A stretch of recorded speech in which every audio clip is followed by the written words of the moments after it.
the Deputy President opted to travel by sea. There are adequate resources for him to travel by sea, by SGR, or even by coast bus to any other bus, Honorable Speaker. And let me also say, Honorable Speaker, it is not unusual, because I don't know why anybody would think it's unusual for the Deputy President to travel with our national carrier, Kenya Airways. Honorable Speaker, I have witnessed holders of that office in the person of William Ruto, our current president, use not just Kenya Airways. In fact, last week when he traveled to South Korea, he took a commercial airliner to South Korea to and fro. The only difference is that he never posed for any photograph anywhere. I have also witnessed when he was deputy president, William Ruto traveled not just on Kenya Airways, but used jumbo jets to Mombasa, to Eldoret. He has used Skyward and Renegade, and the other, not 540, there's another airline that Safari Link to Masai Mara. And therefore, it is not unusual. I think the only unusual thing that happened yesterday, Honorable Speaker, and maybe that may have gotten the attention of the Honorable Jared Okello, was the Deputy President towing a bag, a new bag, brand new bag, as the Honorable Junet says, that could not even fit into the compartments in the aeroplane, towing the bag and posing for a photograph. But unfortunately, I think, Honorable Speaker,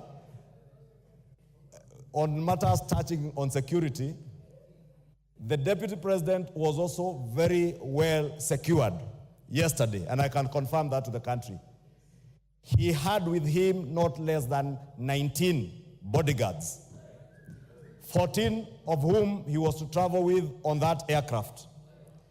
Therefore, he had no problems with people to carry his bags. Let nobody think that the Deputy President had problems on people to carry his bags.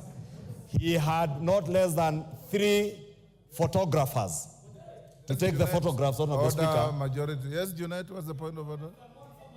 Mr. Speaker, I wish to ask the majority leader whether he's correctly saying that a plane that was to carry 60 people, 14 were supposed to be bodyguards of the Deputy President in that plane. Can you tell the Parliament in broad daylight that 14 were members of his security detail out of 60 members, a third of the plane, and cameramen and the other things?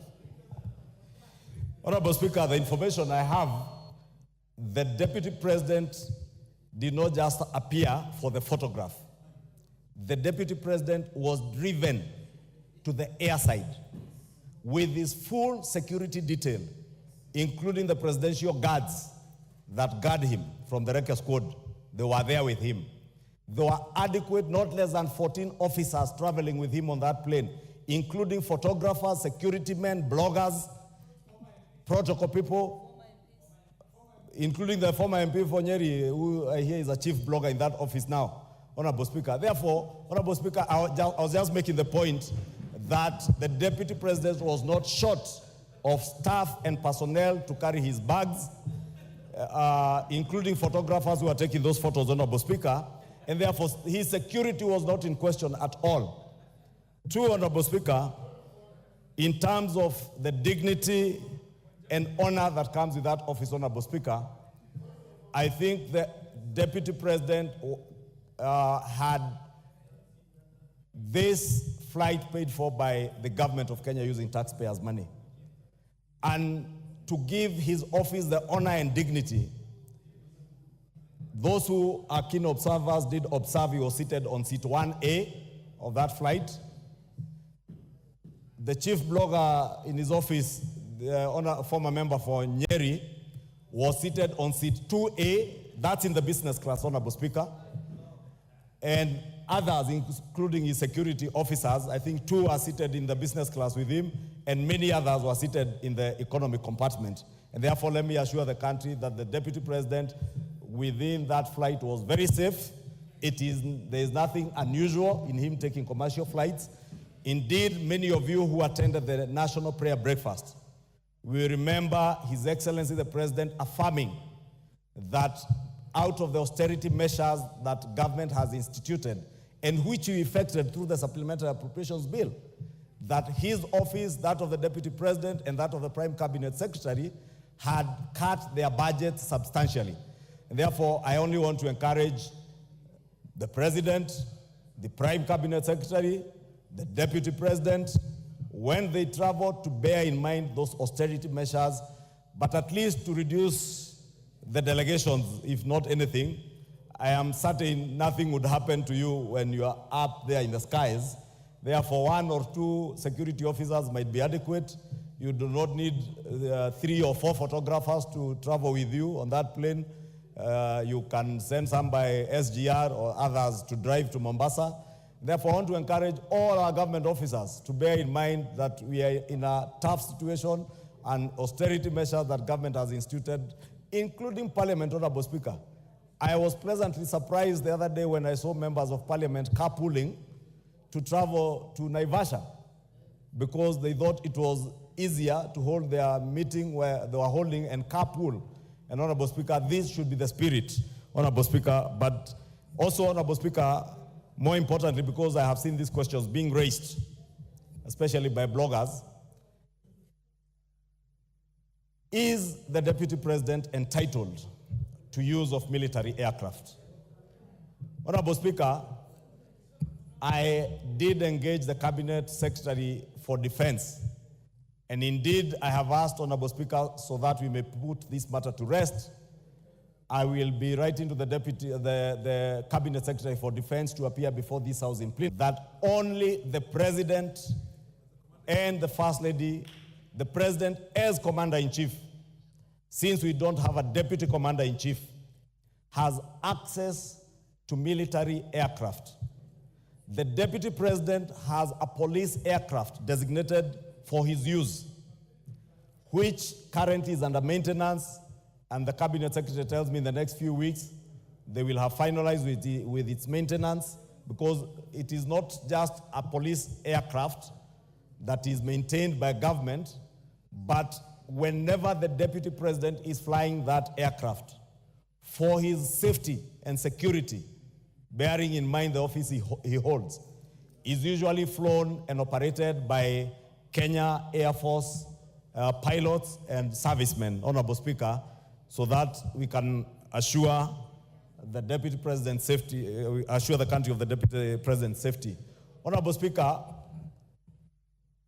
when the Kenya Kwanza government took over, I am also informed, Honorable Speaker, our defense forces would occasionally allow senior government officers to use their aircrafts at times on request. And ordinarily, government policy is when any senior government officer like the Deputy President or the Prime Cabinet Secretary intends to use a military aircraft, because these aircraft are designated for operational work by the military, to request for use of a particular aircraft, whether it's a helicopter or a Dash 8 or a fixed-wing aircraft, through the office of the head of public service, Felix Kosgei. Honorable Speaker, let me put it on record because I have checked those facts. The day that the Honorable Okello refers to on Madaraka Day, the office of the Deputy President never, because I would not know why he decided to get late, because either way you could also choose, like the Honorable Speaker chose, to go and spend the night in Bungoma or in Kisumu and be near the function, or wake up early like many of us did to travel. The same with the incident that the Honorable Jared Okello speaks to this Sunday in Nakuru at the Akorino Church. It is true, the Deputy President arrived over an hour later than the President. The President was magnanimous and courteous enough to be able to receive his deputy.